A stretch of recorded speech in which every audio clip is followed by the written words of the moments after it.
بسم اللہ الرحمن الرحیم. آپ دیکھ رہے ہیں تجزیہ. میں ہوں رب نواز باجوہ اور میرے ساتھ تجزیہ نگار ہیں کاشف رضوی. کاشف صاحب ویلکم ان دا شو. سب سے اہم خبر یہ ہے کہ پریزیڈنٹ ٹرمپ نے مکہ کارڈ کی بھرپور حمایت کی ہے اور اسے امن کے لیے ایک بہت بڑا معاہدہ قرار دیا ہے. کاشف رضوی صاحب کیا کہتے ہیں اس پہ؟ جی باجوہ صاحب بہت شکریہ پہلے آپ کا پروگرام میں بلانے کے لیے. آپ نے بالکل صحیح فرمایا کہ سب سے اہم ترین خبر ہے، اور یہ جو خبر ہے یہ پاکستان کے لیے ایک بہت بڑی خوشخبری بھی ہے. جی ہاں. ہمارا ملک جو کئی سالوں سے ایک سفارتی تنہائی کا شکار تھا، 2023 کے بعد آپ دیکھیے کہ اس میں ایک دم صورتحال میں تبدیلی آئی اور پاکستان نے سفارتی محاذ پر وہ کامیابی حاصل کی جو بہت سے مبصرین اور دانشور اور تجزیہ نگار جس کی توقع نہیں کر رہے تھے. اور ان کامیابیوں کا جو سفارتی کامیابیوں کی بڑی وجہ ہے ان کے حاصل کرنے کی، وہ ملک میں بہت عرصے بعد ملک میں ایک دانشمند سیاسی اور عسکری قیادت کا ایک پیش پر ہونا ہے. اور جو فیصلے ہمارے پالیسی ساز کرتے ہیں انہوں نے یہ ثابت کیا ہے کہ پاکستان آج بھی دنیا کا اہم ترین ملک ہے. الحمدللہ. مکہ جیسے مقدس ملک میں مقام پر وہاں پہ سعودی عرب جو پاکستان کا ایک انتہائی اہم ترین اتحادی رہا ہے پاکستان کے قیام سے ہمیشہ سے، ساتھ رہا ہے. اور ترکی جیسا ملک جو انتہائی دوست ملک ہے پاکستان کا، تو وہاں پہ ان دونوں ملکوں کے ساتھ پاکستان کا اتنے بڑے معاہدے پہ دستخط کرنا یہ از خود ایک بہت بڑی سفارتی کامیابی ہے. اور ہمارے جو اس پہ جو امریکی صدر ڈونلڈ ٹرمپ نے جو اس کا خیر مقدم کیا ہے اور اس کو دنیائی امن کے لیے ایک اہم پیش رفت قرار دیا ہے، عالمی امن کے لیے، تو اس سے ہمارے تو ملک کی کامیابی دوبالا ہوئی ہے. لیکن ہمارے پڑوس میں ایک ملک کے لیے وہی کیفیت ہے کہ دل کے جان سے اٹھتا ہے کہ دھواں سا کہاں سے اٹھتا ہے. ان کو بڑی تکلیف ہوئی ہے ہماری جی ہاں، بے شک جس کو دنیا بھر میں تکلیف ہوتی رہے، لیکن پاکستان نے اس سے پہلے حرمین شریفین کی وہ جو خدمت اور تحفظ کا کردار حاصل کیا، یہ بہت بڑی بات تھی. اور اس کے بعد یہ مکہ کارڈ ہونا اور پھر دنیا کی ایک سپر پاور کا اس کی بھرپور حمایت کرنا، یقیناً اس کے پیچھے پاکستان کی انتہائی قابلیت اور انتہائی بہترین کارکردگی ہماری فارن پالیسی کی ایک زبردست کامیابی ہے. جی بالکل ٹھیک کہہ رہے ہیں باجوہ صاحب، آپ کی بات بالکل ٹھیک ہے. اور اس میں وزیر اعظم پاکستان میاں شہباز شریف صاحب، ان کا ویژن تھا. انہوں نے بہت پہلے یہ چیز جو ہے وہ اس کو کنسیو کیا اس آئیڈیا کو کہ ہم نے کیسے پاکستان کے سفارتی فرنٹ کو آگے لے کے چلنا ہے. اور اس کے لیے ان کو فیلڈ مارشل محمد عاصم منیر صاحب کا بھی مکمل تعاون رہا. اور جو دفاعی معاہدہ ہے، ظاہری بات ہے وہ فوج کی موجودگی کے بغیر تو ممکن نہیں ہے. اور ہمیں یہ اعزاز پہلے بھی حاصل رہا، آپ نے بالکل صحیح لفظ استعمال کیا، حرمین کی پاسبانی کا، حرمین کی حفاظت کا. اور ہر مسلمان کی یہ خواہش ہوتی ہے کہ وہاں ان کی حرمین کی پاسبانی کے لیے وہ اپنی جان تن من دن لگائے، سب قربان کر دیں. اور اس جگہ پہ مکہ جیسے مقام پر پھر یہ جو معاہدہ ہوا ہے، اس کی جو سب سے بڑی بات یہ کہ اس کے جو فوائد ہیں وہ سفارتی بھی ہیں، اقتصادی بھی ہیں. ہم دیگر پروگراموں میں بھی اس پہ بات کریں گے. جو سفارتی کامیابیاں ہیں وہ بہت عرصے سے پاکستان ان کا منتظر تھا. ہم دیکھ رہے تھے پاکستان کے پاسپورٹ کی کئی درجے تنزلی ہو چکی تھی، کئی ممالک میں ہمارے ویزے پر پابندی لگ گئی تھی. پاکستان کو اقوام متحدہ میں بھی وہ نمائندگی نہیں اس طرح کی مل رہی تھی جیسا کہ پاکستان کا حق تھا. مگر اس معاہدے کے بعد اور خاص طور پہ اس سے پہلے جو ایران اور امریکی مذاکرات پاکستان کی سرزمین پہ ہوئے، اب عالمی سطح پہ منظرنامہ بدل چکا ہے. اور مجھے یقین کامل ہے، آج بھی میں ایک آپ سے خوشخبری شیئر کر دوں اپنے ناظرین سے بھی کہ پاکستان تخفیف اسلحہ کی جو اقوام متحدہ کی کمیٹی ہے اس کا بھی چیئرمین منتخب ہو گیا.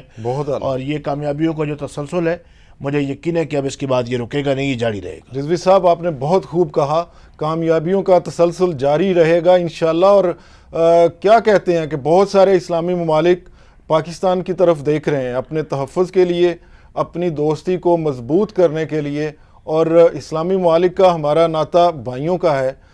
بھائیوں میں کچھ جو اس طرح کی نہیں تھی سرگرمی دیکھی جا رہی جن میں، وہ بھی اب پہلے سے کہیں زیادہ سرگرم اور کہیں زیادہ پرجوش ہو کے پاکستان کے ساتھ معاہدے میں شامل ہونے کے لیے بے تاب ہیں. کیا کہتے ہیں آپ اس پہ؟ بجا کہا آپ نے باجوہ صاحب، بالکل صحیح کہا. جو پاکستان ہے اس وقت اسلامی دنیا کا مرکز نگاہ ہے. الحمدللہ. پاکستان اسلامی واحد ایٹمی اسلامی طاقت ہے. پاکستان اسلامی دنیا کا انڈونیشیا کے بعد دوسرا سب سے بڑا ملک ہے آبادی کے لحاظ سے. اور پاکستان کی روز افزوں ترقی جو ہے اس نے کئی اسلامی ممالک کو نہ صرف متاثر کیا ہے بلکہ پاکستان ان کا رول ماڈل ہے. اور میں بالکل آپ کی بات صحیح ہے کہ کئی اسلامی ملک جو ہیں نہ صرف وہ اس اتحاد میں شمولیت کے خواہاں ہیں بلکہ ان کی کوشش یہ ہوتی ہے کہ اب جو اسلامی دنیا کا قائدانہ کردار ہو وہ صرف اور صرف پاکستان ادا کرے. جی ہاں، اور قائدانہ کردار کیوں نہ ہو، کیونکہ پاکستان نے انتہائی نامساد حالات میں پاکستان نے خود کو ایک نیوکلیئر پاور بنوایا اور دنیا کو منوایا. تو یہ کوئی اتنا آسان کام نہیں تھا کہ کوئی دوسرا بھی کر لیتا. بالکل ٹھیک کہہ رہے ہو. اور ایک پرامن ایٹمی قوت ہم نے، پرامن ایٹمی قوت جس نے ہر جگہ پہ امن کے لیے کام کیا. بھارت کی شدید اشتعال انگیزی کے باوجود ہم نے بارہا یہ کہا ہے کہ پاکستان اپنے ایٹمی پروگرام کو کبھی جنگ کے لیے استعمال نہیں کرے گا. اور ہم نے عالمی طاقتوں کو بھی یقین دہانی کرائی کہ یہ جو ایٹمی توانائی کا ہمارا پروگرام ہے یہ صرف پرامن مقاصد کے لیے. یہ تو ایک ناگزیر بات ہے کہ اس دنیا میں جو طاقت کا توازن ہے جی ہاں، وہ بغیر جنگی اور عسکری استعداد کے نہیں ہوتا. بالکل. اور پاکستانی افواج جو ہیں اس وقت اقوام متحدہ کے زیر انتظام درجنوں ممالک ایسے ہیں جہاں کی جو پیس کیپنگ فورس ہے اقوام متحدہ کی امن فوج، اس میں پاکستان کے پاس اہم ترین ذمہ داری ہیں.